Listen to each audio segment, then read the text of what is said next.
Good evening and welcome to the opening of Evidence Week in Parliament. I'm Tracey Brown. The opening of. I ask you please to mute your microphone and I'll come to you. We've got a lot of people to talk to this evening and I'll come to you in due course. So welcome to the opening of Evidence Week in Parliament. Whether you're here in Zoom or following on YouTube or one of the other platforms, welcome. You'll have noticed that it's being recorded. Evidence Week is organised by Sense About Science in partnership with the House of Commons Library and the Parliamentary Office of Science and Technology. And I think one of the things that perhaps prompted this was the realization that this needs to be a three-way conversation. Evidence needs to be a three-way conversation between Parliament and the research base and the wider public. Parliaments all over the world are charged with scrutinising policy on issues as far apart as rented housing and offshore fisheries, and increasingly have to ask searching questions of complex data and difficult trade-offs. Evidence Week in Parliament is an opportunity for us to look at the public demand for evidence and interest in evidence, and to look at the work of Parliament in scrutinising the decisions of government and the needs of a country. And I'm delighted that we'll be joined tonight by constituents from all over the country who are opening the event with the questions that they have. And if the public wasn't particularly thinking a year ago about the way that evidence is scrutinised in Parliament, I'm sure that many people are now. Over this last year, we've had a very big discussion about the nature of evidence. I'm delighted that I'll be joined throughout this evening in responding to those questions by the constituency MPs for some of them, but also by a brilliant panel of chairs and members of select committees of Parliament who are here with us for much of the discussion. And those include Lord Krebs, who is chair of the Food, Poverty, Health and Environment Committee, Baroness Armstrong of Hilltop, who is chair of the Public Services Committee, and also Carol Monaghan MP for Glasgow North West, who is a member of the Science and Technology Committee. And I'm particularly delighted to have Carol with us because she spoke at the opening in 2016, the very first event when we brought members of the public from all over the UK to Parliament to talk about why evidence matters to them. We're also joined by the Right Honourable Phillip Dunne MP for Ludlow, who is chair of the Environmental Audit Committee. And as you can imagine, there are many discussions and questions about environmental matters this evening. They will be assisted by Ed Humpherson, who is Director of the UK Statistics Authority, and Ian Diamond, the National Statistician, in thinking about how we look at statistics and reliable statistics to answer those questions. Also by Professor Dame Ottoline Liza, who is Chief Executive of the UK Research and Innovation. That's the body that allocates research funding and decides on research priorities for the UK. We also have Liz Costa, who is Senior Director at the Behavioural Insights Team at the Cabinet Office, which is very concerned with looking at how we measure the impact of whether things are working and how we look at changing the way we do things and whether that works too. And also from the same unit, David Halpin, who has been a big campaigner for us, for all of us across government to look at what works and how we know whether it works. And so they're there to provide support. And I hope also some members of the House of Commons Library and Post who will be there in support too for any questions. We have a number of constituency MPs with us. I'm delighted that our first questioners are already on the line and ready to ask. I'm going to do my absolute best to bring in everybody who might want to respond. Our questioners have been brilliant in reducing what they want to say, which is sometimes a lot, down to a sentence or two. And I would be really grateful if responders would do the same so we can get through as many of the constituents who are dialing in as possible. Try to remember, please, to mute and unmute as best you can, and my team is around to help. Our first question comes from Deji Aloko, who's studying in London. Deji, do you want to start? Hi, thank you, Tracey. Good evening, everyone. My question is on vaccine hesitancy. So vaccine hesitancy is fueled by misinformation and distrust in health authorities. prior to the pandemic, this was an issue in routine childhood immunizations, but we have seen the consequences more vividly in response to COVID-19 vaccines. Does Parliament look at whether government is using the available research on methods to improve vaccine uptake in its programs, policy, and messaging? And my MP is Ms. Apsana Begum. I hope that's my question. Thank you. Thank you. And I see that Apsana Begum is also here. Apsana, over to you. Thank you so much, Deji, and welcome to this session. There are a number of areas in which Parliament and the government look at in order to make decisions, and of course, one of the main areas through which they get advice is, of course, through the Joint Committee on Vaccinations and Immunisation, and through that committee, there are a number of sort of sub areas of focus. Which do look at, for example, vaccine hesitancy. And you're right to bring this up because we have seen throughout the pandemic a disproportionate impact of the pandemic on particular communities, particularly the ethnic minority communities across the UK. That's why myself and others of different parties have been calling for reviews around the categorization of vaccines and priorities, essentially. Now, the science is showing different factors relating to why some communities may be more hesitant than others. And there's been a lot of discussion around communities sort of being, whether communities are hard to reach or whether the message is not getting through to them, or whether the science is really reflecting the issues that are being experienced in various communities. And you're really correct to bring this up. The work that's been done, particularly in the Oxford centres, have been looking at how communities can be better supported around vaccine hesitancy.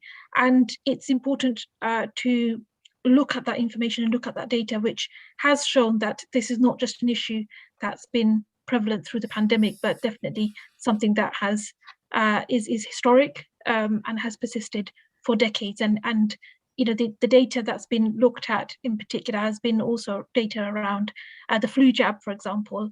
And I know in constituencies like ours, where there is a large BME population, the data is consistent in terms of the COVID vaccine, but also in terms of the flu jab as well. So that's the work to kind of address vaccine hesitancy needs to look at the picture and the system as a whole. Thank you. And also policies as well. Thank you. And of course, your constituency is Poplar and Limehouse, and I think that's a very pressing issue there. I know that Liz Costa, is this something that about this behavioural aspect is something that you're interested in? Yeah, absolutely. Thanks, Tracey. You're absolutely right that vaccine uptake has a very strong behavioural element, and there's some really high quality research about how to remove some of the behavioural barriers to people getting vaccinated. So particularly looking at how to make it as easy as possible for people to book a vaccination, and helping them to plan when they're going to do their vaccination, and particularly their second jab, using trusted messengers at the local and the national level as well. And it's also an area where government can look to evidence in other countries as well. So this is obviously a challenge that the international community is grappling with. And there's some very high quality evidence, particularly coming out of the US and Latin America, showing that the most effective messages are ones that project confidence in healthcare professionals, and also a concept of reciprocity. So the idea that getting vaccinated is of benefit to yourself, but also to your community as well. Thank you. Thank you. We have a question coming in now from Petra Hansen from Warwick, which I think is being asked by Petra's friend Alice Coffey on her behalf. Hi, yeah, thanks, Tracey. So my question is surrounding weight loss advice on the NHS. So is Parliament in a position to review NHS advice on things like weight loss? For example, evidence shows that intermittent fasting is as effective as continuous energy restriction, but advice does not seem to be updated to incorporate this. Okay, for this question, I'm going to go to Lord Krebs, and John. Could you say something also about committees, because I think for many members of the public, they don't understand the way that committees look at issues. Yeah, thank you very much, Tracey, and thanks for the question. The first thing I'd say is that the best way to lose weight is not to gain it in the first place. That's really crucial, and we therefore have to start with young children. We, one way or another, we've made a dreadful mistake in the last 40 or 50 years that's led to a crisis of overweight and obesity in this country and in many countries around the world. And that's all to do with what Henry Dimbleby, who's just written a national food strategy, described as the junk food cycle. So junk food is highly palatable, almost addictive, it's very cheap, and it's very bad for you. And it's how we break that cycle is how we actually, in the long run, have got to tackle the problem of weight loss. But that's not quite the question, because I changed the question to say that we've got to prevent people putting on too much weight. I think in terms of advice on weight loss, I think from what I understand from the evidence, what works best is when people have intensive coaching from an individual or attention from their GP. And there's some quite interesting work done by my Oxford colleague, Susan Jebb, which shows that even a very brief recommendation from a GP on how to lose weight can have a significant impact on weight loss. So you look at evidence, and they're quite, and you as an individual, you look at evidence, but the question is also, does Parliament look at evidence? Yeah, well, I'll come to that, yes. So Parliament, in my case, this is the House of Lords, we look at it through the operation of select committees in particular. And last year I chaired an inquiry called Food, Poverty, Health and the Environment, which looked at all the evidence related to this junk food cycle, how we could prevent people putting on weight in the first place, in particular, how that's related to deprivation and poverty. We didn't look so much at the mechanisms of weight loss, but in an earlier inquiry that I was responsible for on behaviour change, we did look at that problem as well. So Parliament can scrutinise these things through the operation of select committees. The job of select committees is to hold the government to account and seek evidence from a wide range of stakeholders, and then finally hold ministers' feet to the fire to ask them how they respond to the evidence we've got together. Thank you very much. And I think we just had a response come in also from Matt Weston, who couldn't get here, who is MP for Warwick and Leamington. Is someone going to read that out for us? Yeah, I've got the statement here. So Matt said, as far as I'm aware, there is no official mechanism that allows Parliament as a body to review NHS advice on a wide range of health issues. However, there are a number of ways in which the most up-to-date health advice can filter through to individual MPs, which can influence the direction of Parliament. Thank you. And I just wondered whether Ruth Jones MP is joining us for the next question. But Ruth, did you want to say something very briefly on this? No, I don't think so. I mean, I'm happy to let the others speak on this, but it's obviously a very important area which affects us all, and so this is a good example of how we need to scrutinise the evidence and make sure what we're taking forward is sound. But obviously, the 4 countries have had different applications, if you like, of JCVI advice and things. So it just goes to show the advice can be interpreted in different ways. Thank you. And Ruth, you stay with us because you're the MP for Newport West. And I know that we have a question from Martin Bentley that he's watching and asked for us to ask it on his behalf, I believe. Hi, so I'm asking the question on behalf of Martin Bentley, who asked, the public and elected officials need to trust and rely on the data presented to them on all issues. When elected officials use incorrect, erroneous or false statistics, this should be clearly reported to the public. What tools do Parliament use to make sure this is reported? What policies are in place to hold those that do to account? Big question, Ruth. Yeah, okay. And you know, Martin's quite right to ask this, because obviously people like me who are speaking in the chamber, we are reliant on data which has been supplied to us. So if, for instance, a member of Parliament is speaking in the chamber, there are a number of ways of doing this. Let me start first with members of Parliament. So if they're speaking in the chamber and they're actually making an outrageous claim or a claim which is obviously false, it can be challenged at the time with a point of order. Another member may raise a point of order which has to be listened to and addressed, and that can be done at the time. A point of order can also be raised at the end of the debate, questioning the veracity of a member's statement, if you like. So that can be done then. It can also be followed up with maybe a written question. We often consult Hansard. Obviously, Hansard is the written account of what's gone on in Parliament that day, and people will check that to make sure things are accurately stated in the chamber, because it's, you know, we are basing our debates upon the information we're given, so it's really important that we are up to date and accurate on that. In terms of officials, I wouldn't want to be going into the civil service, because civil servants should not be named, because obviously they're working for a department. So if something's come out incorrectly from a particular department, then we would follow that up with a written question to the department itself. And you know, so they have the chance to put the record straight afterwards. There's no way we want a witch hunt against individuals who are, you know, paid employees, if you like. And then finally, I would just say that certainly I have been called out. There was one time, and I quoted an incorrect figure. I think I multiplied it by the power of 10, and I was called out on it, and I was able to make an apology the following week in the House to actually state this was incorrect and I would like to put the record straight. So there are ways and means of doing it, absolutely. Ruth, everyone is beaming at you for that last remark and your honesty about it's exactly what I think the public love to expect from Parliament. I know Ed Humpherson is beaming at you. Ed, did you just want to say something very briefly about your role in looking at this? So I'm Ed Humpherson. I'm the head of an organisation called the Office for Statistics Regulation. We're the UK statistics watchdog. And what we do is we hold government departments to very high standards for when they publish information.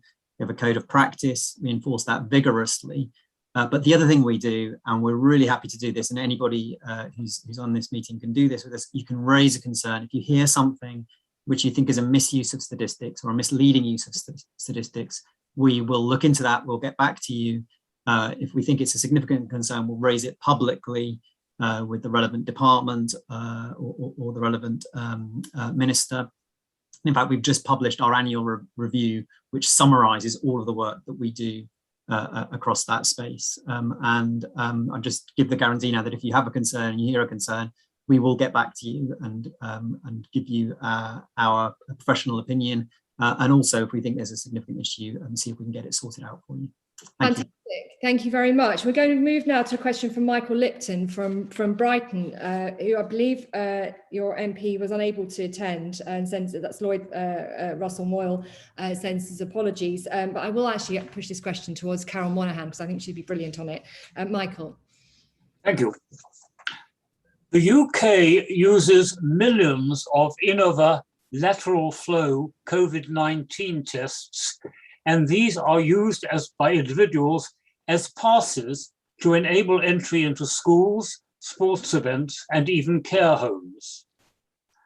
The UK government, against Innova's own instructions, recommends the self-administration of these tests by untrained, symptom-free people.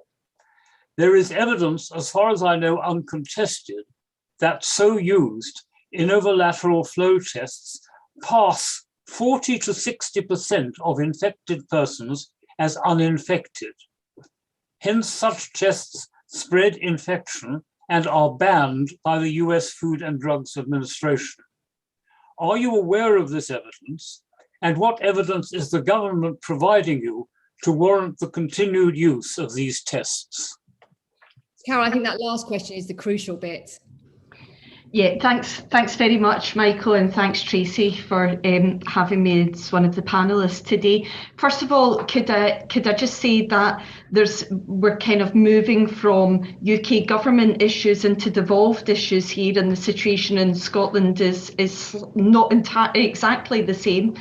But in terms of the false negatives that the lateral flow devices are reported to be producing, yes, I am aware of that situation. And I think one of the problems with lateral flow devices is they're good at telling us whether there is instances of COVID in a particular group of people. They're not necessarily good at telling you whether an individual has COVID. So the problem comes then if these are used as, for example, entry to particular events. I do think there is an issue, but I think there's also got to be an element of honesty, because I know people can pretend they've waved it about and they've got a picture of a negative and that's fine and off they go. I think probably a better thing to be looking at is a vaccine passport, where we know that people have had both doses, and although they can still get COVID, the likelihood of them being symptomatic or having severe symptoms is much less. I do think there's a problem in terms of management of lateral flow devices. I'm not sure what the answer is. And to be honest, if somebody on the call has a better suggestion, for me, I think the best way we can go ahead at the moment is with vaccine passports for particular large events. But I am more concerned at the abandonment, it appears, of masks in public transport and in busy situations. I'm more worried about that than I am about people using lateral flow devices poorly. Okay, thank you. And actually, did you want to add a word briefly on this, our national statistician, on the use of it for monitoring purposes, surveillance purposes? No, okay, fine. We'll move. Thank you. That's a brilliant answer. We'll move on to our next question, which is from Liz Bunting in Corby. And I just welcome Liz Twist, Roger Gale, Hilary Benn, and Phillip Dunne, MPs who have joined us on this opening. Liz Bunting from Corby. Thank you very much. Good evening, everyone. My question is to Tom Pursglove. The COVID pandemic led to food shortages, but there's also a shortage of allotments and gardens. Can Parliament do anything to get government to put the two bits of evidence together? Okay, Liz, Tom Pursglove is caught up and can't join us, but we have Phillip Dunne, MP, who's chair of the Environmental Audit Committee, and John Krebs, who can, I'm sure, between them, say a few things in relation to that. Phillip Dunne. Thank you, Tracey. Well, thank you for inviting me to join you this evening. I'm sorry I was a few minutes late. I think that the whole issue of the public getting engaged with nature is incredibly important at the moment, and it's very much on the COP agenda, it's very much on the government's agenda, and allotments have a really powerful part to play in helping people to create their own wholesome food. It's pretty difficult to do anything other than horticultural things on allotments. I know some people occasionally manage to keep chickens on their allotments. It may be in breach of the allotment rules, but by and large, it's a vegetarian environment, an allotment. And the biggest challenge, as you were rightly saying, I think it's Liz, is the waiting list, getting access to them. And I think as we try as a nation to look at the land use, the changes to land use, changes to behaviour, I think we can try to find ways to make it more attractive, either for landowners to make land available adjacent to villages or towns, to make capacity for allotments where there currently is a shortage. And maybe that's something that should be encouraged within government policy. The government is currently working out how it should support the farming communities, and they're doing so by means of the ELM scheme, the Environmental Land Management Scheme, details for which are still awaited. But it's all focused towards public good. It's quite hard to think of something which doesn't meet the requirements of public good better than turning a 5-acre field into allotments for, I don't know how many you get. You'd be a better place to tell me how many allotments you get in an acre, but it would be considerable, and maybe that's something that should be encouraged with the ELM system. Liz, do you have an answer for that question? Back at you. Yes, about 16. No, Krebs. Thanks, Tracey. I don't really have much to add to what Phillip said. I think he put it very well. I had to wait quite a long time to get my allotment. I think really it comes down to competition for land use. And as Phillip said, if landowners could be persuaded to set aside land for allotment, maybe under the ELM scheme, that would be great. But certainly where I live in Oxford, if there's any spare land in or around the city, it tends to get covered in housing because there's a desperate housing shortage in the southeast of England. So I think it needs to be looked at in the bigger picture, but I absolutely agree with what Phillip said about the benefits of growing our own food in terms of healthy eating and in terms of connecting people with nature. So it's a really good question, but I don't have a quick fix for it. Right, great. We've got a question now from John Hume in Birmingham. John, I'm going to put you asked your question and hope that Valerie Vaz would be available, but unfortunately not. But I'm going to put your question to Ian Diamond. John, do you want to ask it? Okay, good evening, everyone. Thank you. So my question is, with the focus at the moment being on climate change, as well as mental health being quite a hot topic, electoral buzzword at the moment, I'd like to ask why huge areas of greenbelt land is currently being sold off to developers, which will be turned into housing that still won't really be affordable to the masses. And just to ask what tools are, I mean, again, to Valerie Vaz, what tools are local MPs and the government using to assess how this land is used and what impact selling it off will have on the mental health of the local communities? Right, I'm going to actually there's quite a few people who'd like to pitch in on this. So I'm going to go to Ian Diamond, National Statistician, and then to Ottilie Liza, who is head of the UK Research and Innovation. And then actually, if we've got a moment, we can be very brief, everybody, please. I might jump in to see if Liz Twist MP wants to say anything because she speaks on this issue quite a lot. So in that order, Ian. Well, I don't have an enormous amount to say on this subject, other than to just say that housing projections are made on the basis of the very best population projections, and then they are decisions made by government and by local government. And we work very hard to make sure that population projections at local levels are the best that they can be. What we do is we do a national census, and then we update those projections over time, bringing in, for example, birth registration, death registration, and estimates about migration.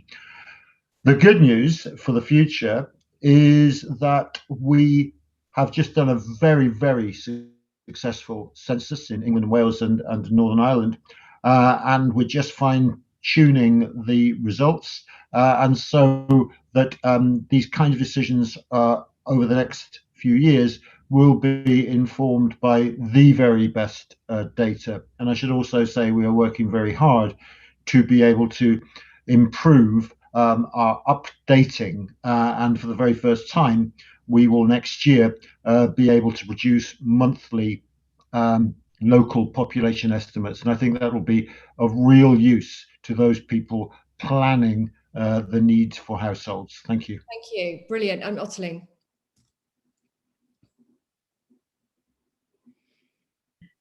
I also have very little to say, and we'll hand very rapidly over to Liz, who I'm sure has more.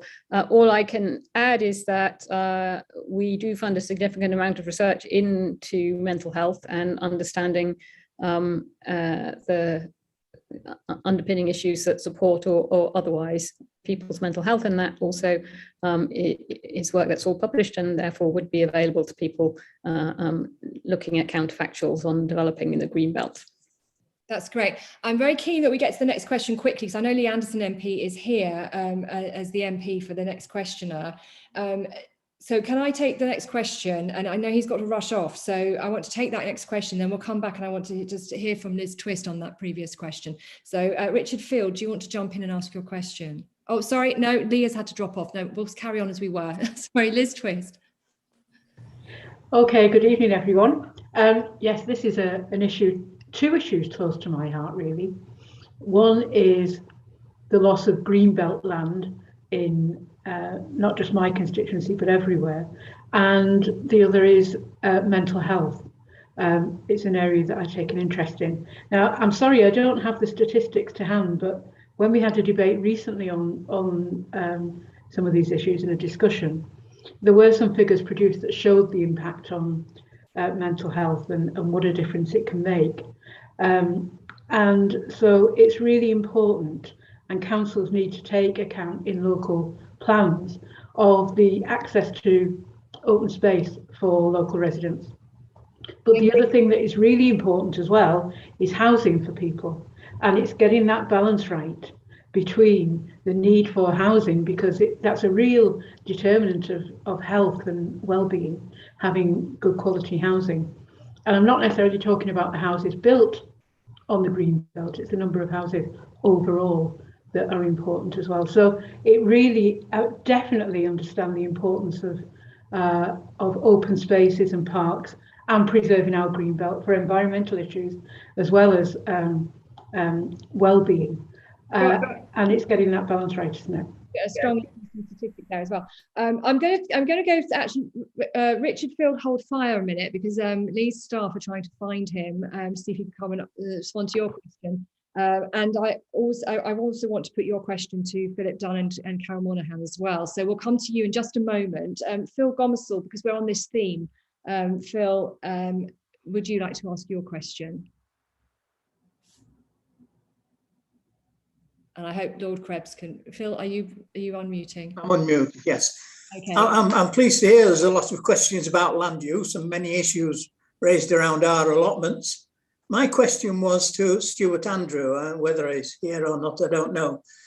Research by my harvest team at Sheffield University, published in 2020, revealed that in the city of Leicester, crop yields at the city's allotments were similar to those of commercial yields. Further positive allotment reports have also been issued by Sheffield University, King's College, London, and Exeter University. The question is, are MPs looking at this evidence for how land is used in their constituencies? Okay, Lord Krebs. Phil, that's really an interesting observation, that the productivity allotments can compare with commercial farming. I guess one wants to ask what the labour input as well, because I certainly know from my allotment, it's very, very labour intensive, and you couldn't do it on a full farm scale at that labour intensity. But coming to the nub of your question, I don't know is the answer, and I turn to an MP to provide an answer. Certainly, I wasn't aware of that in the House of Lords. I think what I would say in the House of Lords, there's been a lot of debate around the Environment Bill, where amendments, which is just finishing its process through the House of Lords, amendments about land use have been very hotly debated, and there are a number of peers who think that the government should have a more coherent land use strategy, because there are all these competing demands. Do we want more houses? Do we want more allotments? Do we want more wild space for our biodiversity? Do we want places to absorb carbon, to control floods and so on? And the government, in my view, doesn't have enough of a joined up view about this. And we've tried to persuade the government during the passage of the Environment Bill that they should do. Roger, thank you. Roger Gale, as an MP, you can comment on this. Do MPs care about what happens next? The answer to that is yes, most certainly we do. It's one of the most contentious issues that's knocking around the House of Commons at the moment. Because, and it's not just allotments, I'll come to that in a moment, or green belt, which is continually cited. It's agricultural land and farmland that is being built on or being scheduled to be built on. And a lot of us feel very strongly indeed that if we use this land then various things happen. First of all, water aquifers dry up because you build on top of the aquifers, which is what's proposed in my constituency. Second, we're told continually that we've got to become more self-sufficient in food. Well, where are we going to grow the food if we build all over the agricultural land? And third, the figures, the out-of-date figures based on the 2014 census are highly suspect in terms of predicting house need for the future. And I fully understand that people need houses, and we do need to build some houses. But it seems to me that the figures are very out of kilter, and certainly throughout Kent, actually, I think virtually every Kent Member of Parliament is up in arms and has raised this. I'm delighted that the planning bill has been withdrawn for the moment, and let's hope that when it comes back, we shall find more sense in it, because as various of your correspondents have said, it is a mental health issue as well, because of course, we all know that the countryside is good for mental health, that allotments are good for mental health, and generally we've got an asset that we cannot afford to sacrifice, and people like me are absolutely determined to do our utmost to protect it. Good. Okay, brilliant, thank you. I'm going to go back to Richard Field now to ask your question. Hi, yes, I'm Richard Field from the Ashfield constituency in Nottinghamshire. My question is, most children in the UK grow up never having seen the wonders of the heavens in a dark sky. So why do you parliamentarians focus on access and protection of other types of environment, but not on this one? Right, Carol Monaghan. Thanks very much, and a great question. Well, I'm a physicist, so I probably share your enthusiasm for the night sky. I don't think that's entirely true. And I think there's a growing sort of understanding of the importance of our night environment. We've got a lot of kind of dark skies areas that have been dedicated as such. There's an awful lot more outreach done with school children so that they can visit these areas and can actually experience the wonders of the night sky. The difficulty is the majority of young people live in cities, and it's quite difficult to, unless their families are able to or have an interest in this, it's often difficult to arrange transportation and trips and everything to see these particular environments. Yeah. But parliamentarians are becoming far more interested in this. There's growing awareness of, for example, the impact of space debris on satellites and on constellations that can provide different services to us. So I think there is work being done.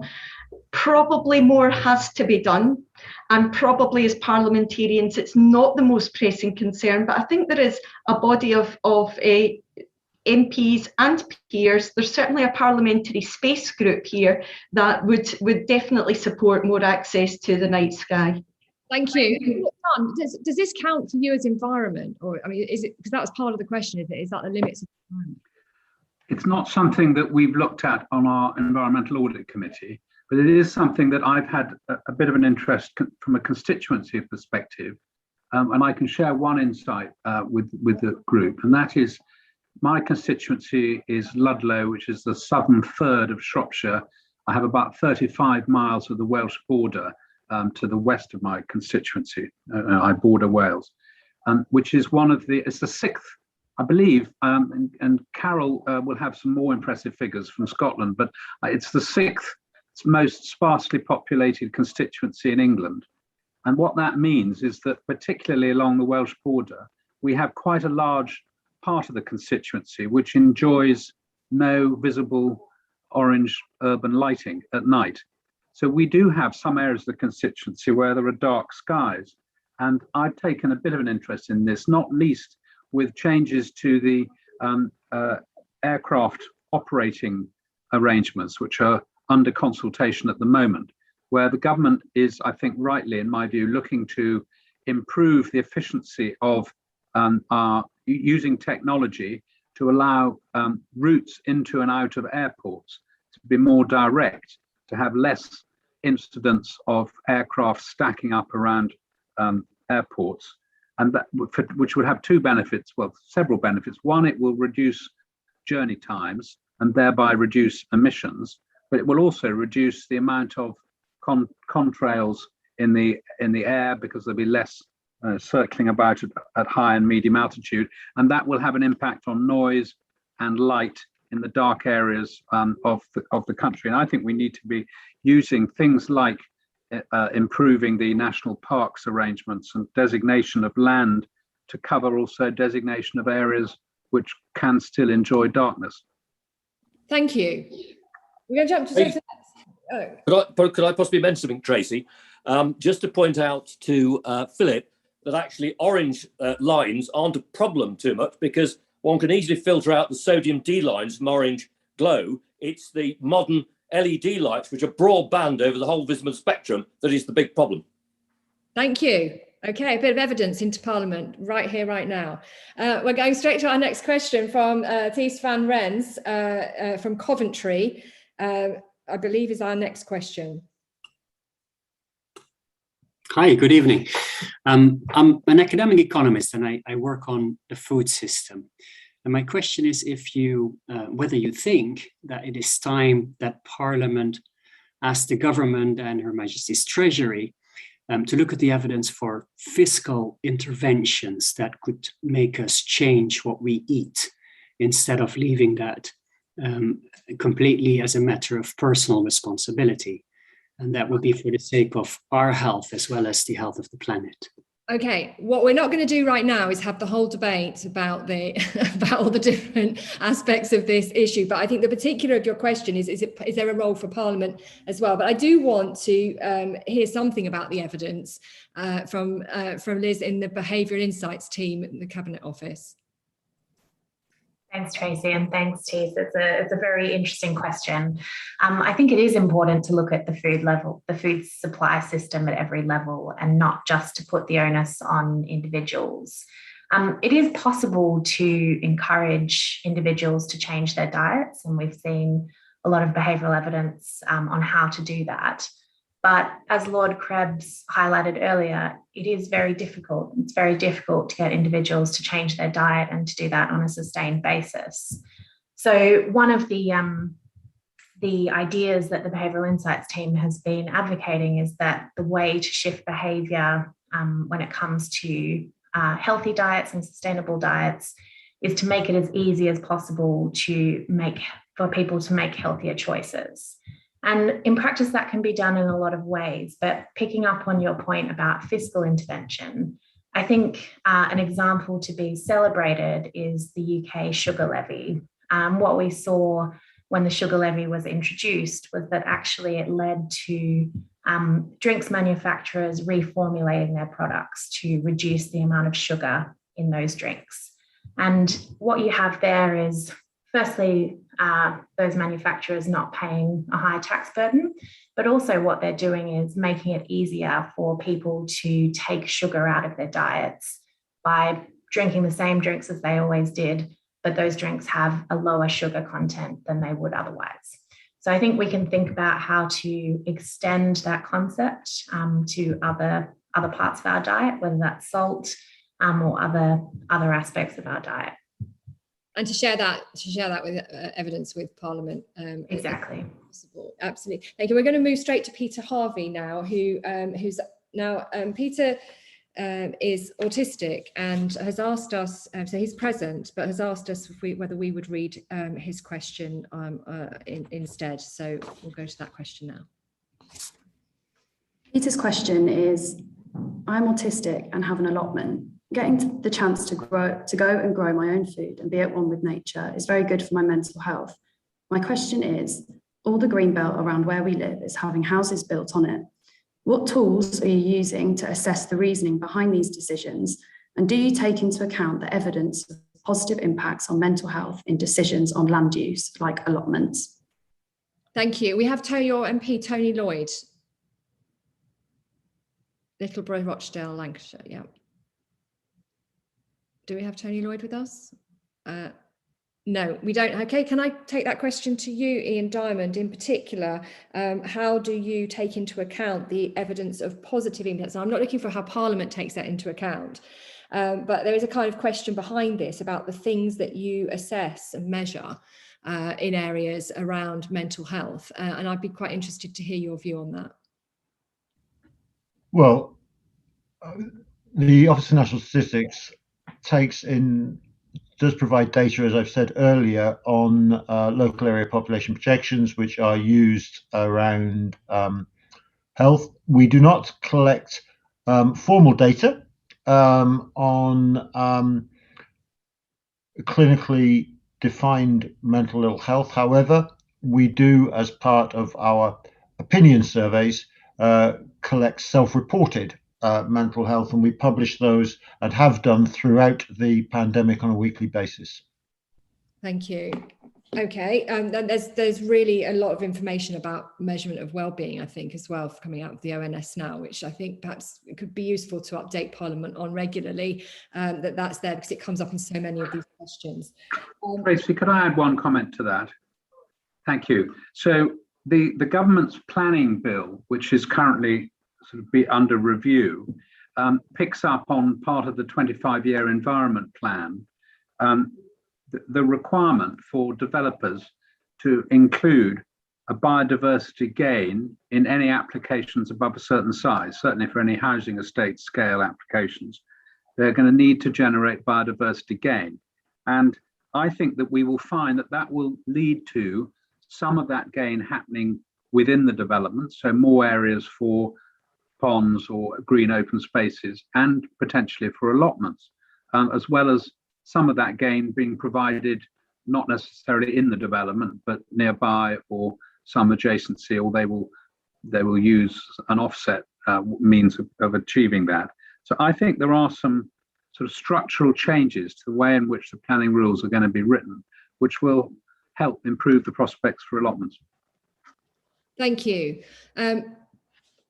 Our next question comes from Oyinlola Oyabode, who's from Leamington Spa. Good evening, everybody. So my question is about healthy and sustainable diets.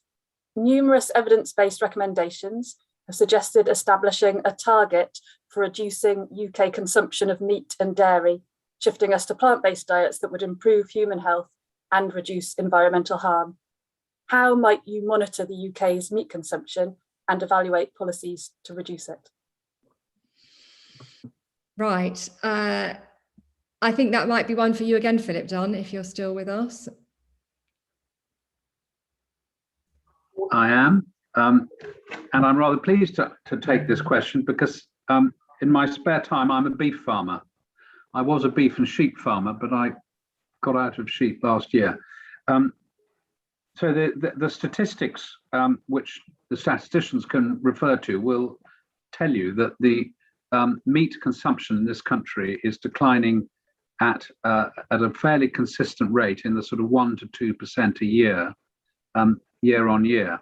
So we are already calculating that the meat industry is very interested in this, in an extent to which there is a switch away from meat going on. So despite the increase in the population every year, the proportion of people eating meat is declining. And I think that we're seeing a slight acceleration, certainly anecdotally, we're seeing a slight acceleration in that reduction.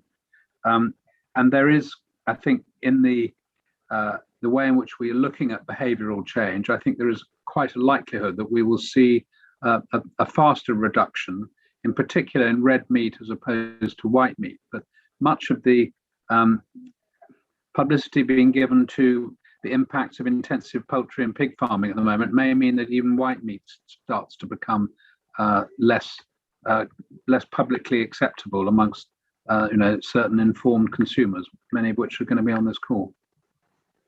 Thank you. I'm going to go now to Tim Gill, who is an independent researcher and writer, and I think is quite a frequent commentator on children and their freedom to roam.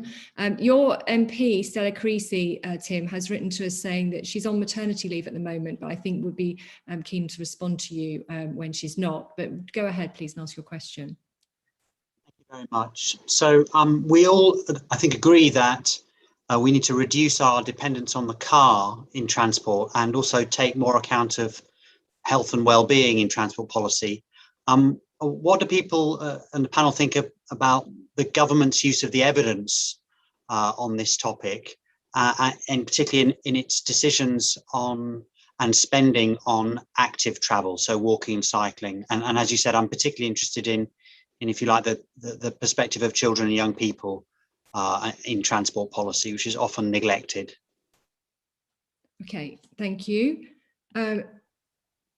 I'm keen actually, so Ruth Jones wants to say a quick word on this, and then I'd quite like to ask you, Elisabeth, about research in this sort of area.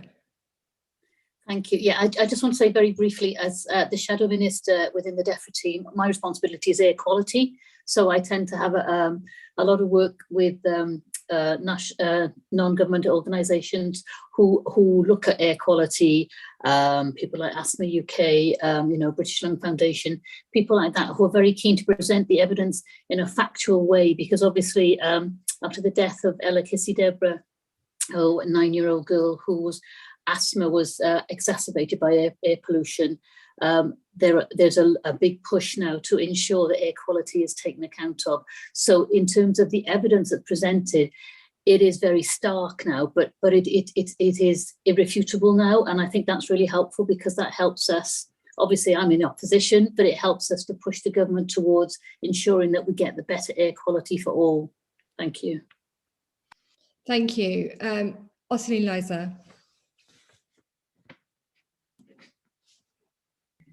I missed the very beginning of the question. Perhaps someone could quickly. Everyone, Tim, do you want to say it again? Sorry. Sure. It's really asking about how government and public bodies take the evidence on car dependence and active travel, and particularly the kind of the benefits of walking and cycling into account in transport policy and spending. So Ruth has answered that aspect of the question, but I think what we'd be interested to know is actually that is there a kind of active research programme in this area in transport? Yes, is the short answer. Maybe not as large as one might expect, but I think this area in particular, but a number of the ones we've touched on today, have had a huge kind of obvious resurgence of interest in the context of the net zero targets. And I think it's widely acknowledged that to deliver those targets, we're going to have to do multiple things, many of which are about behavioural changes.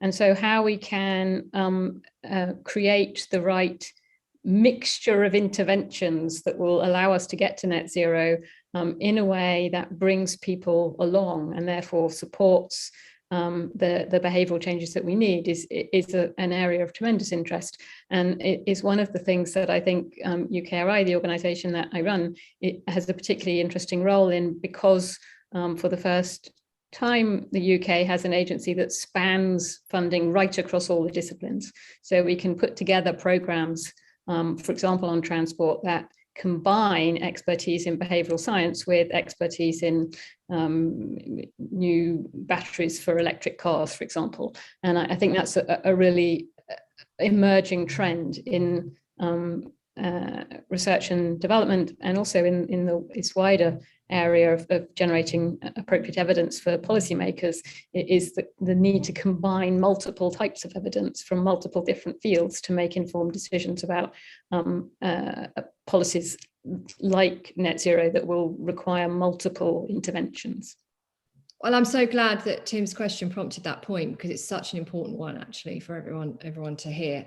The cross-cutting nature of the evidence, really, and the cross-cutting nature of the way that the questions present themselves in policy terms. I'm going to go to Claire Al-Abdallah now from Hampstead and Kilburn, and I have Jordan Eagle on behalf of your MP, Tulip Sadiq, to respond, and I will probably ask Carol Monaghan if she wants to respond to this question as well. Claire.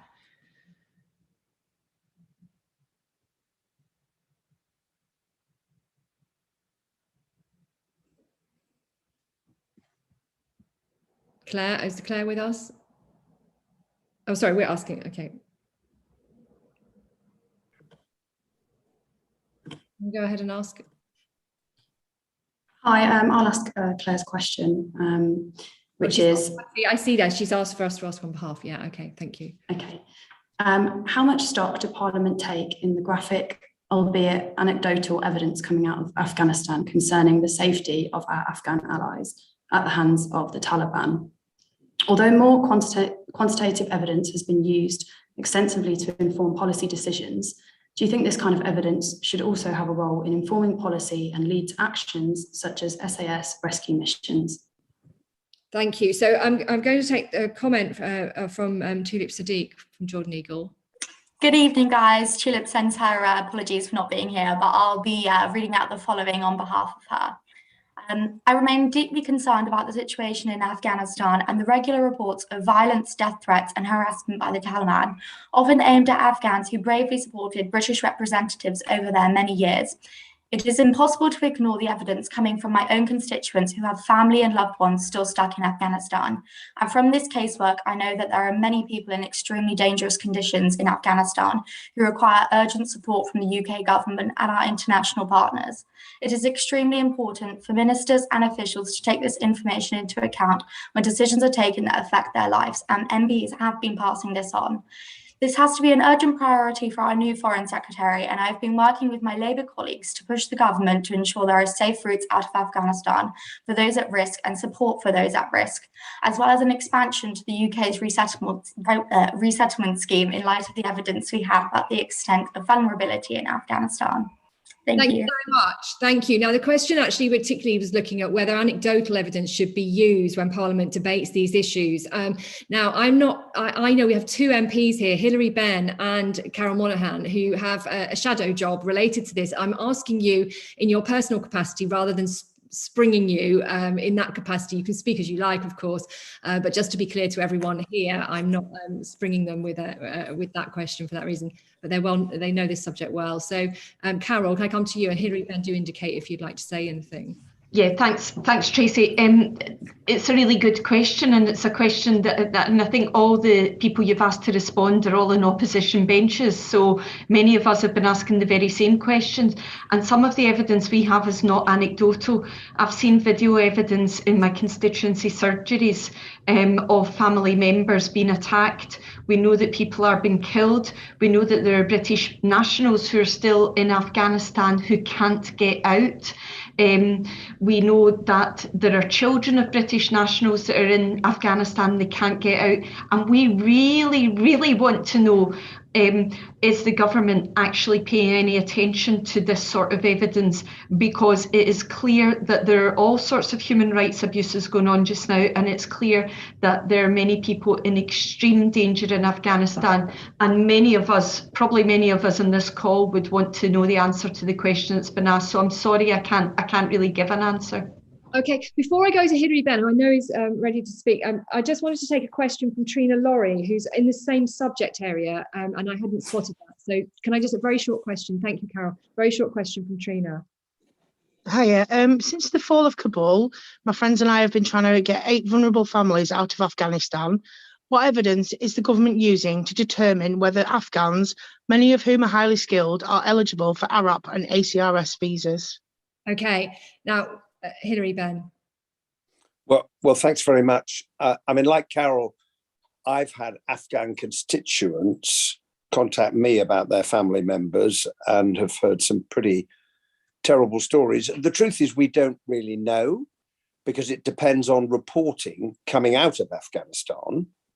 And therefore, one thing that we rely on is people in Afghanistan being in a position to bear witness to what is going on. That's the first point. Secondly, under the ARAP scheme, a certain number of people got out. This is the scheme for people who worked with the British forces. They did get out in the airlift before British, American and other troops left. At the moment, there is no means of getting Afghans out of the country. Now, some have made it to the border and come across, but that depends on whether the border is open, what the risk is, are the Taliban looking for people? The government says that the Arab scheme continues to operate, and if people are on the list, then they will bring them to the UK, provided they're in a position, basically, to leave the country. In relation to the resettlement scheme, my understanding is that there isn't going to be an application process, I think because the government thinks it will be overwhelmed with the number of applicants. So the government has said, we are identifying individuals and families, working with the UNHCR, the UN High Commissioner for Refugees, and other NGOs. The final thing I will say is that there are people in Afghanistan who want to make applications to leave, but because we have no embassy at the moment, there is no way that paperwork can be handled, visas issued, checks done, biometric permits given. So it makes it very, very difficult, above all, for people who are still in Afghanistan, who undoubtedly do feel at risk, but we are limited in what we as a country can do to help them. Thank you. Good answer. We've got a question now from James Bird from Manchester, which I think is probably, David Halpin was joining us earlier from COP26, but I think he's dropped off. So I think it's probably one for you, Liz Costa. James. Hi, I'll be asking on behalf of James. His question is, what evidence do politicians use to make statements around public and crowd behaviour? Many MPs have recently used the media to accuse the public of panic buying petrol with a mob-like mentality, when the decision to buy fuel when there's a supply shortage seems entirely irrational. It appears that a few viral videos on social media led some to claim that the public were acting irrationally. Such statements are not representative and evidence-led. Thank you. Okay, Liz, you on this one, I think. Sure, absolutely. So social norms are a really important determinant of our behaviour, and we need to, I think, be cognizant about how norms are formed and how they're spread, and particularly in situations like panic buying, how to project a realistic narrative about what is happening, and avoid a cascading social norm where people think that other people are behaving in a particular way, even if that's not necessarily the case. In terms of evidence-based tools we can use to understand public behaviour, I think others may want to chime in on this, but we have huge, enormous access to data, including large-scale surveys, real-time feedback, and information about the choices that people are making, which we can use to also inform the public about those crowd behaviours, and, as I said, to correct some of those perceptions where they may be misperceived by the public. Thank you. I'm going now to Mark Aston. Mark Aston is changing the subject quite considerably. Oh, thank you, Tracey.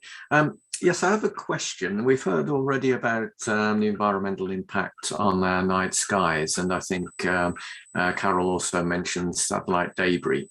But I wanted to ask, satellite constellations to provide internet access across the globe are growing at an accelerating and indeed an alarming rate. Do MPs have the ability to ensure the evidence of the environmental impact and the social impact is monitored to understand where UK regulation and UK participation in international regulation is necessary? Right, this is a tricky one. I think probably there's a response to be thought about in the science world here, but I also want to ask Ed Humpherson or Ian Diamond to respond in terms of these sorts of new questions. Do you look at them? How do you know what to be counting in terms of what's going on as a result of changes in population behaviour and so on? So I'm really interested to hear something from you. Pitch in, please. Ed, did you want to speak? Yeah, I'll say something very briefly. I mean, I do not know anything at all about the satellite regulation of satellite access, but what I do take from both that question and, in fact, many of the questions is that when government is collecting data and publishing it, it needs to think not just about what is currently known and currently kind of talked about, but think about where the data gaps are. We talk about data gaps in our work, and we say it's really important to think about things which are the questions we don't yet have data on, which people want to answer.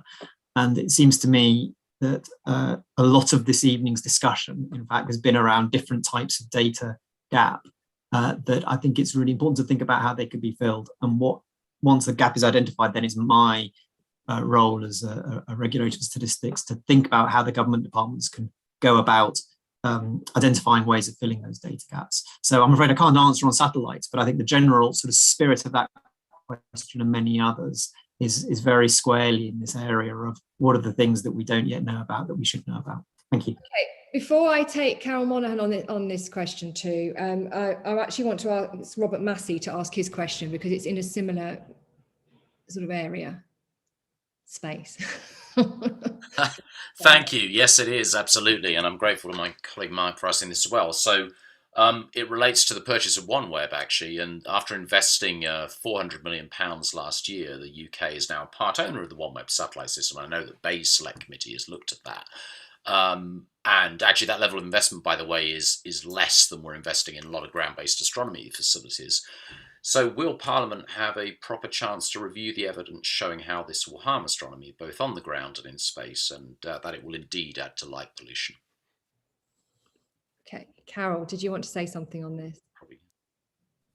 Yeah, thanks. First of all, in terms of data, the problem is never getting the data, or it's not usually getting the data, because we've got lots of sources of information that we can draw upon. The big problem is knowing what data we actually need. And I think that's often the difficulty within Parliament, is knowing what it is that we don't know. And not every MP will know what it is that they don't know in every subject. And some MPs will know what they don't know in specific subjects. And some MPs won't have a clue what they don't know on anything. So the MPs can be a really difficult bunch, because most of them will try and pretend they know everything about everything and actually know not very much about most things. So I think the big challenge is not getting the evidence, it's actually identifying where the gaps are. But in terms of OneWeb has been kind of sold to us as a really good investment, and 400 million, that's fabulous piece of kit we get for 400 million. I think we don't really know yet how it's going to improve the situation that we have here in the UK. What I do think is important, though, is that by getting involved in that, we prevent other countries from stepping in and buying that technology. And that's what could potentially be more difficult for us, or more problematic for us. I don't know enough about OneWeb yet. Yes, parliamentarians have all sorts of opportunity to look into different issues. Whether a committee will pick up on that and look specifically at OneWeb or not, I don't know, and committees are probably the best placed people to do that. So I think watch this space, and remember that as experts in your particular field, you are able to lobby parliamentarians and tell them what it is they don't know and what it is they need to know. So make sure you use your sort of your expertise and your capital in that. Thank you. Austin, did you want to say very briefly something on this? I don't think I can say anything terribly erudite. Okay, that's fine. We'll move to the next question from Claire Jones. And this is a really tricky question. I know that Baroness Armstrong's had to drop off for a moment, so I'm hoping that we'll have some help here from other MPs or peers. Claire Jones, I think your father is here to ask the question, actually. Hello.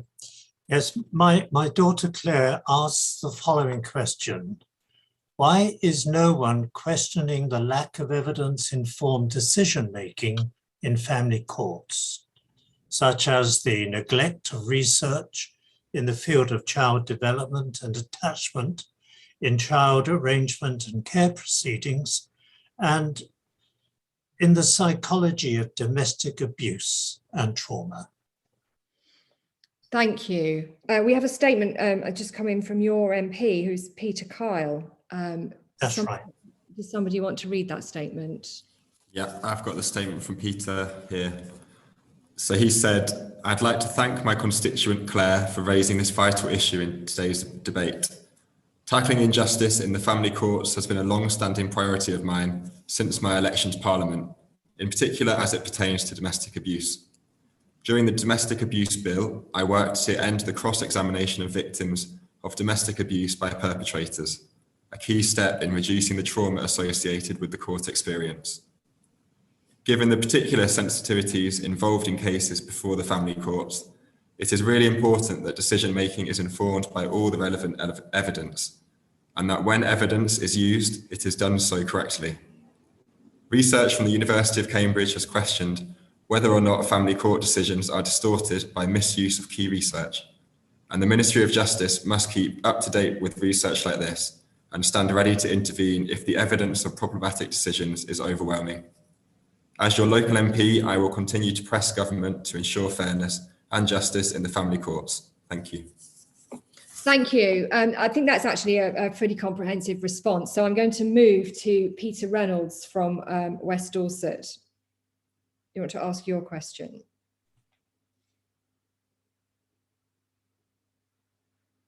Is Peter Reynolds with us? Yes, I am. Go ahead. Good evening, yes.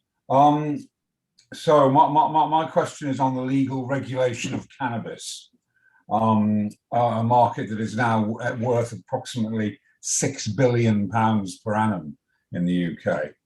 And whilst there are plenty of studies that suggest cannabis can be harmful, there are a large volume of studies that suggest the legal regulation of it, the introduction of age limits, the removal of the market from control of gangsters and organised crime so that it's distributed only through licensed outlets would dramatically reduce this harm. There's a large amount of science and studies that support this, but there is no science and no studies that suggest this wouldn't work. And I just wonder why, and I think this is common to all of drugs policy, why MPs don't actually look at the evidence.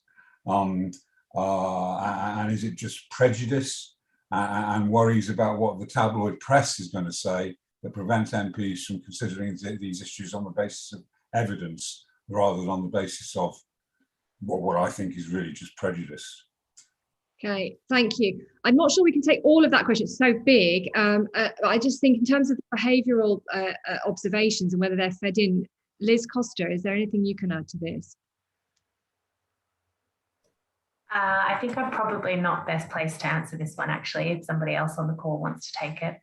Okay, is that something that anyone else wants to pick up? Because I know that your MP was unable to respond to this, which is Chris Loader. Yes, he's generally unable to respond to most things, I'm afraid, Mr. Okay, thank you for that.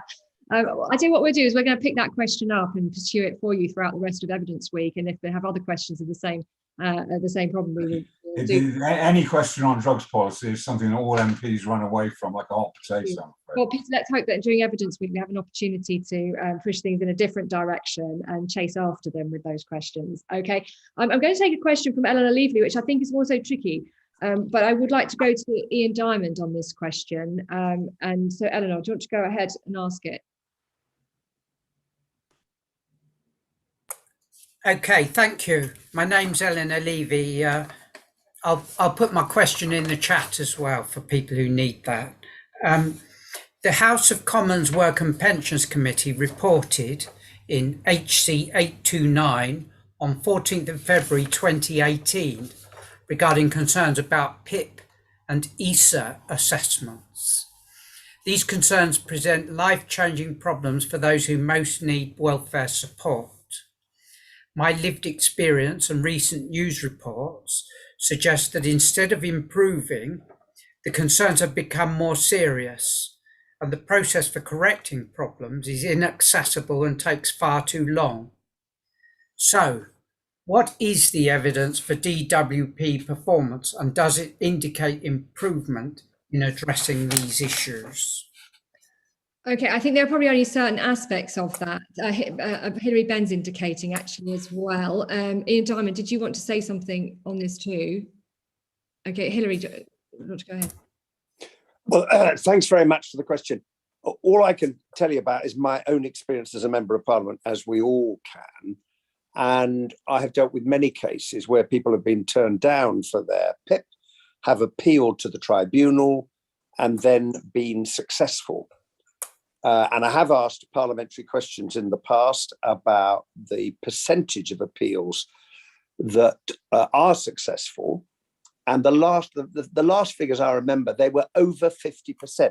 In other words, more than half of the cases where people went to appeal because they were dissatisfied with the original DWP assessment, their appeal was upheld. Well, that does tell me as a parliamentarian there's something wrong with the assessment process in the first place. And the second injustice here is the huge amount of time it takes to get that appeal heard, precisely because as people become aware of their ability to appeal to the tribunal, they do so.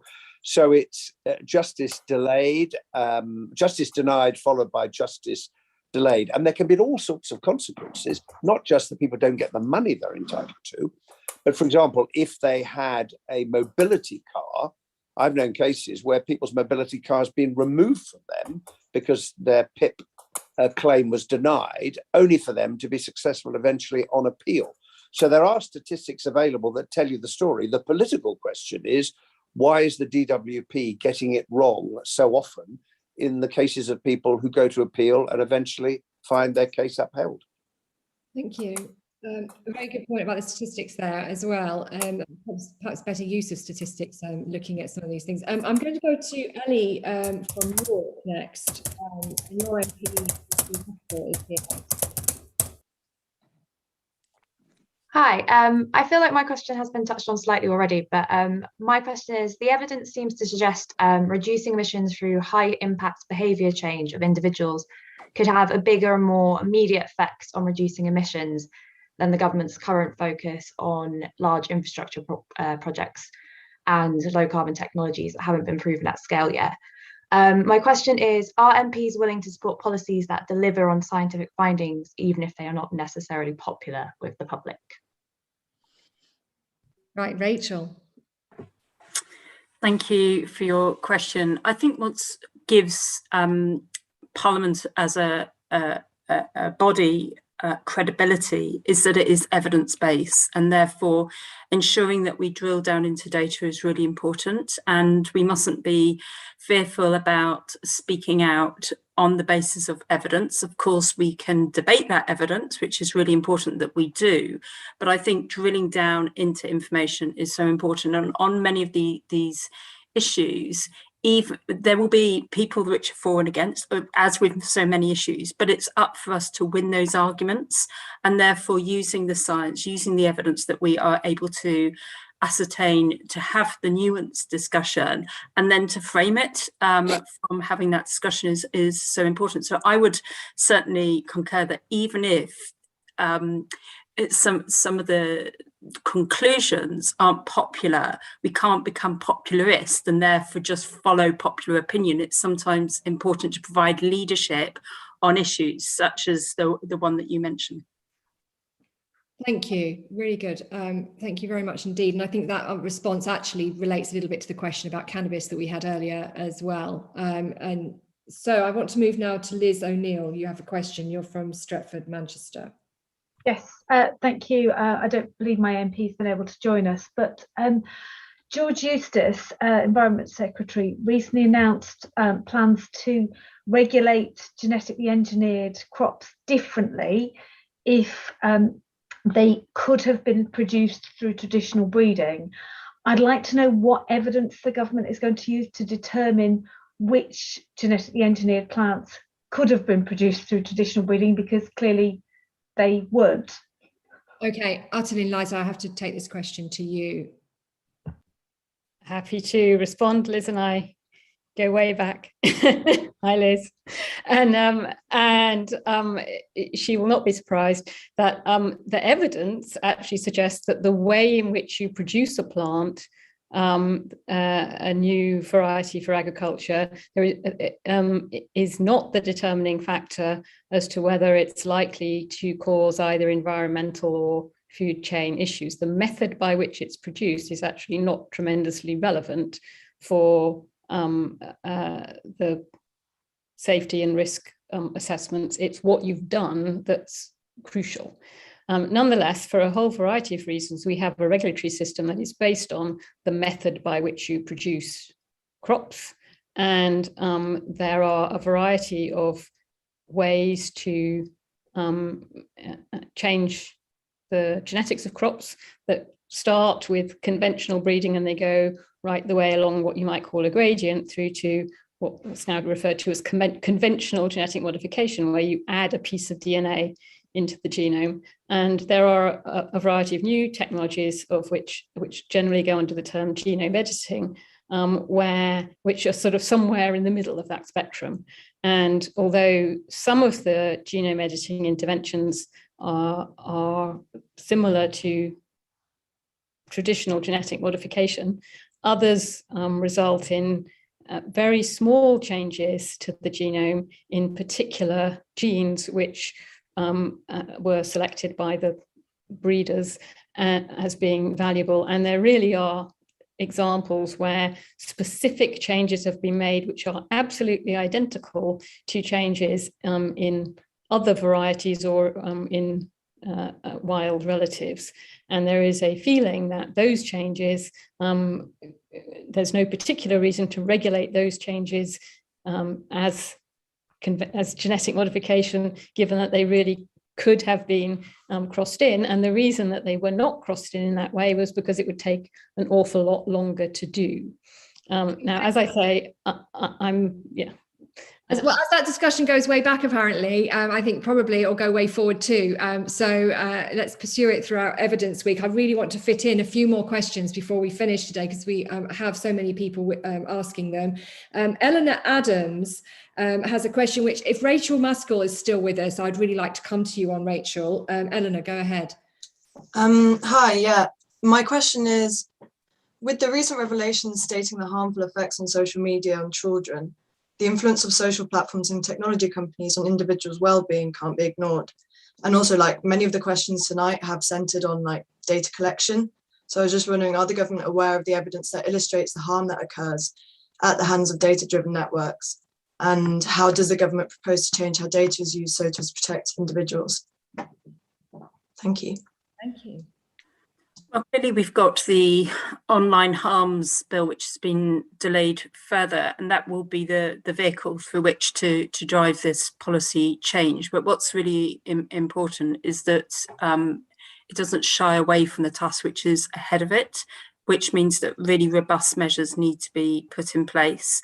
And I think this is when government and opposition can be very effective, that we can scrutinise the government's legislation and ensure that it is robust, and where it isn't, obviously bring amendment and to challenge government. And I think it's incumbent on all of us across the House to do that as we're entering this sphere. Obviously, the digital world always seems 2 steps ahead of perhaps where policy development is. And that's why we need to ensure that within the facilities of the bill, there is opportunity to address increasing learning around the way that different platforms of media are being used, which are causing harm. So I think what's important is that we don't just look at content, but we look at the opportunity for framework for the future to bring about amendment, for instance, through secondary legislation, which can often be brought forward in a faster way. So obviously we've got to see the bill which government come up with, and whilst they've got this kind of pause on its publication, clearly there's opportunity to feed into that process. Thank you, Rachel. Thanks for stepping in on that. As I'm afraid that the MP we asked on that question wasn't able to attend. Edward Chapman has a question that I think we'll put to George. That's the question to George Eustace, who isn't here. And I'm going to put this question to Ed Humpherson and Carol Monaghan. I'm going to try and take a couple more questions. So as brief as you can, everybody, please. Thank you. Good evening. My question is quite general. When making decisions based on evidence and science, how much of that evidence should be disclosed to the public? For example, the NHS discloses that the over 65 flu vaccine contains an additive to boost the immune system. it doesn't disclose is extracted from shark's liver, which is causing concern in international policy because of high demand for it. And presumably it's not disclosed because it might prevent take-up. So is selective disclosure justified? Okay, that last bit is what we're really going to focus on here. Ed Humpherson and Carol Monaghan.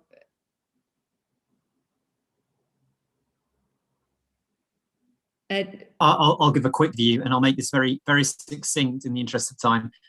I think selective disclosure for its own sake is not a very think about, is not kind of overloading people with information. That obviously is not a helpful way to go. People get deluged, they don't know how to pick through the information. But I think if people start to show an interest in a particular topic, as you say, in a particular vaccine and where it's from, I think the only response to that is full transparency and making as much information as available in response to the demand as possible. There's a lot more that could be said, but I think that's my succinct version of what I think on this question. Thank you. Thank you, Carol. Yeah, I think it has to be in response to demand. I think we don't just, our government shouldn't just disclose everything for the sake of transparency, but I think it should be available. What I would say is possibly not all types of information should be available. So, for example, if it is information pertaining to national security, then that is not necessarily in the public's interest for that information to be out there. So I think we have to be cautious about information that is given, but where possible, full disclosure. Thank you, Carol. Can you stay on? Because I've got a question that Alex had to drop off from Sheffield. He wanted to ask about the fact that the UK is planning on building a demonstration nuclear fusion power plant in 2040. How will you assess and communicate, or how will they assess and communicate to the public the risks associated with that? And I think just picking up on that transparency point, is that need for transparency in emerging policy something you look at on the committee? Are you looking for what is available that we need? Sorry, I missed the end of what you said, but in terms of information about fusion, I think it would be a good start if members of the public knew the difference between fission and fusion, which are two very different technologies. And if we're looking towards creating nuclear or fusion power plants, I think it is in the public's interest to have some knowledge of the technology and the risks associated with that. That said, I think we need to be looking at emerging technologies like fusion if we're going to have any sort of chance of moving towards net zero. Thank you. I'm sorry, I didn't hear the end of what you said, Tracey. Exactly right. And of course, you're the very best person to answer that. Laura Walker has a question, and I'm not sure how much people will be able to respond to this, but Laura, go ahead and we'll see what we can do. Okay, thank you. So I work with people living with dementia, and evidence supports early intervention therapies such as cognitive stimulation therapy. It's cost effective, and I worry that Parliament should be asking more questions about whether government knows this evidence and is giving people in all parts of the UK access to this treatment. Okay, I'm going to throw that open for the first MP that puts their hand up if someone wants to say something on this, because I think it's a really important question. We don't miss it off. Cheryl Murray was your MP, and I know we're looking for an answer from Cheryl Murray. Is there anybody who could say something to Laura about this, whether Parliament should be asking more questions about the evidence that government has in terms of access to what sits behind access to treatment? Do we have a response from any MPs on this one? Okay, no. Shall I give it a go? What I want to say is that kind of twofold. So first of all, for instance, there's an all-party parliamentary group on dementia, and the members of that group are best placed because they're doing a deep dive into a particular issue, and therefore calling on them to look at new treatments or pharmaceuticals or widen their interests in a particular area, it's a very useful vehicle, because already you've got a number of MPs who have got an interest, and therefore to lobby those individuals to share research, etc., is a good way of trying to propel your evidence into Parliament. And secondly, obviously through constituents who perhaps have engaged with trials, clinical trials or so on, to be able to share that, or through your own academic routes. MPs themselves have got, an ability to be able to scrutinise, ask questions. We get written questions, oral questions. That's often a good vehicle through which to talk about emerging evidence, information which is coming to light, and to put that before a minister. So there are other ways, as well as obviously select committees, if they're doing a report or research into a particular area, bringing forward, for instance, the Health Select Committee, if they're doing a deep dive into dementia and future treatments, then that's again a vehicle through which to submit evidence and be able to talk about your research. Thank you. And thank you very much for doing that, Rachel. That's a really thoughtful response. And I hope that for many of our questioners, you found a lot of thinking behind the responses from Parliament and from the various people who provide Parliament with the evidence that they use. And we're going to be making sure over the coming week that they are using plenty of that evidence. There are 3-minute rapid briefings. Please look at that format for the next 2 days. If you want your MP to go to one of them, please identify it and contact them, and we can do the rest. We've got the best of the UK research world coming into Parliament and giving 3-minute rapid briefings on everything from how do you pass statistics and disaggregate data to some of these more applied questions at the coalface. So do please continue to pursue those questions. I also want to pay tribute to some of the many questions that came in, so many more than we've been able to get through. There's questions about biodiversity. We've had questions that were from Susie in Southampton. We've had a question from Phil and Carl Shorten about whether the Parliament is making its own calculations about controlling the pandemic. My goodness, I should have given that to Carol if we got to it. Heather from Colne Valley, why does the UK not get more free ways to get energy such as wind and solar? Is Parliament asking about this? And so many other questions about how we measure and so on. And we will try and pursue all of those. We had way more than we could fit in. We will try and pursue all of those for you and get written or phoned answers from MPs. So thank you very much. I did want to ask, Ed, did you want to comment as someone who's looking broadly at whether we're getting it right in terms of the reliable data and that decisions are made on and that we can hold people's feet to the fire with? Are we getting it right? And is this? Yeah. Well, first thing to say is I love Evidence Week. I think it's absolutely fantastic. When you do my job, every week is Evidence Week. But it's really nice to join lots of other people in caring about evidence. I'd say 2 things. One is, I think it's really clear that MPs and members of the House of Lords really do care about data and evidence. That's come through in all of the questions and answers. And the other thing that is really clear is that members of the public who we've heard from throughout this evening also deeply care about the evidence on the things that apply to their lives and the things that they're concerned about. And I think just what we need to make sure is that those 2 kind of areas of interest come together. The people who care about something want to see data on it, and the MPs who want to understand it, they can get to the data quickly and easily and can trust it. I think if we do that, we've got a fantastic set of engagement conversations that can take place. Really rich. And yeah, wonderful. So thank you.